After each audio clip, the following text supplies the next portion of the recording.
नमस्कार, मी Archana cook with Archana या चॅनलमध्ये तुमचे सर्वांचे स्वागत करते। सर्वजणी कशा आहेत? मस्त आहेत ना? मस्त रहा। मला काही कारणामुळे व्हिडिओ टाकता आले नाहीत, तरी पण तुम्ही सर्वजणींनी मला खूप साथ दिली आहे। व्हिडिओ टाकले नाहीत तरी पण माझे 200च्या पुढे सबस्क्रायबर वाढले आहेत, त्यामुळे तुमचे मनापासून धन्यवाद म्हणते। चला तर मग आज आपण रेसिपीला सुरुवात करूया। आज आपण बनवणार आहोत मेंदू वडा। मेंदू वडा बनवण्यासाठी 2 वाटी उडदाची डाळ 6 तास भिजत घालून घेतलेली आहे। आता त्यामध्ये टाकण्यासाठी 4 ते 5 मिरच्या, थोडी कोथिंबीर, कढीपत्ता, जिरे आणि ओवा घेऊ। मेंदू वडा बनवण्यासाठी आपण उडदाची डाळ जे भिजत घातली आहे ते मिक्सरला काढून घेऊया। त्यामध्ये आपण जिरे, थोडासा ओवा,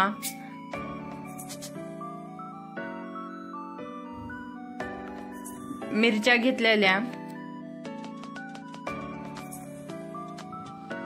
आणि कोथिंबीर हे सर्व मिक्स करून मिक्सरला काढून घेऊया आणि चवीनुसार मीठ घालूया।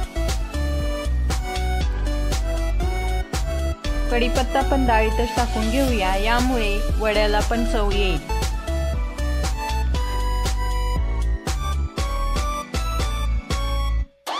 डाळ व्यवस्थित वाटत नसली तर त्यामध्ये थोडंसं पाणी घालून मग मिक्सरला काढून घ्यायचे,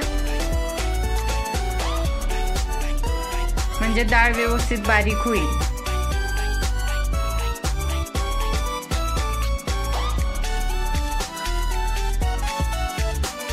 तुम्ही बघू शकता मिक्सरला डाळ अशी बारीक करून घ्यायची।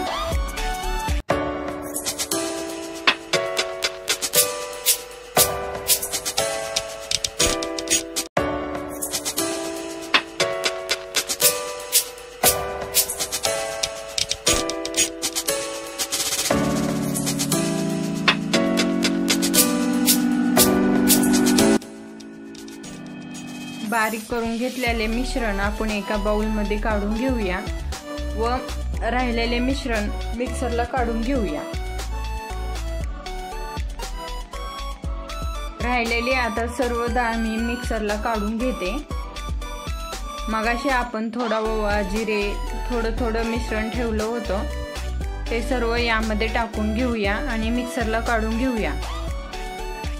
एकदा सर्व टाकून घ्यायचे नाही, कारण की ते सर्व व्यवस्थित पिठामध्ये मिक्स होत नाही। मिक्सरला टाकून घेतल्याने व्यवस्थित मिक्स होतं। त्यामुळे जर तुम्ही 2दा मिक्सरला डाळ लावून घेणार असाल तर अर्धे मिश्रण टाकून घ्यायचे आणि 2दा पण मीठ टाकून घ्यायचे चवीनुसार। मेंदू वडा करण्यासाठी आपले पीठ तयार झालेले आहे। आता आपण मेंदू वडा करून घेऊया। मेंदू वडा करण्यासाठी हातावर थोडंसं पाणी लावून घेऊया आणि चमच्याने थोडंसं पीठ घेऊया हातावर आणि त्याचा असा गोल असा गोळा मस्त करून घेऊया। त्याला छान असा आकार द्या आणि त्यामध्ये असं बोटाच्या साहाय्याने होल करून घ्या। होल थोडंसं मोठंच करा, म्हणजे तेलात तळताना ते बारीक होणार नाही।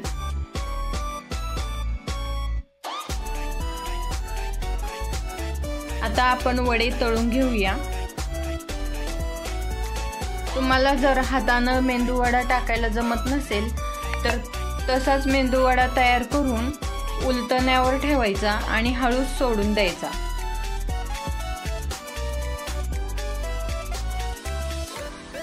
असा सोडल्याने थोडंसं हाताला पोळण्याची शक्यता असते, त्यामुळे जर उलटण्यावर ठेवला तर बराबर तेलात सोडता येतो।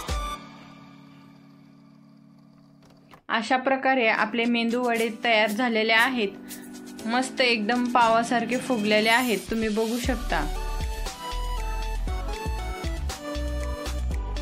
मी ते सर्व मेंदू वडे तळून घेते। सोनेरी कलर येईपर्यंत मेंदू वडे तळायचे। तुम्ही चॅनलवर नवीन असाल तर चॅनलला सबस्क्राईब करा आणि लाईक करा।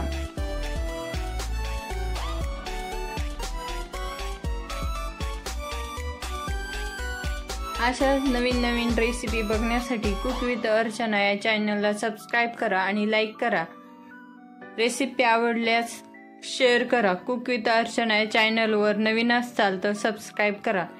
थँक्यू. तुम्हाला हा वडा मी तोडून दाखवते. मस्त कसा पावासारखा झाला आहे, तुम्ही बघू शकता.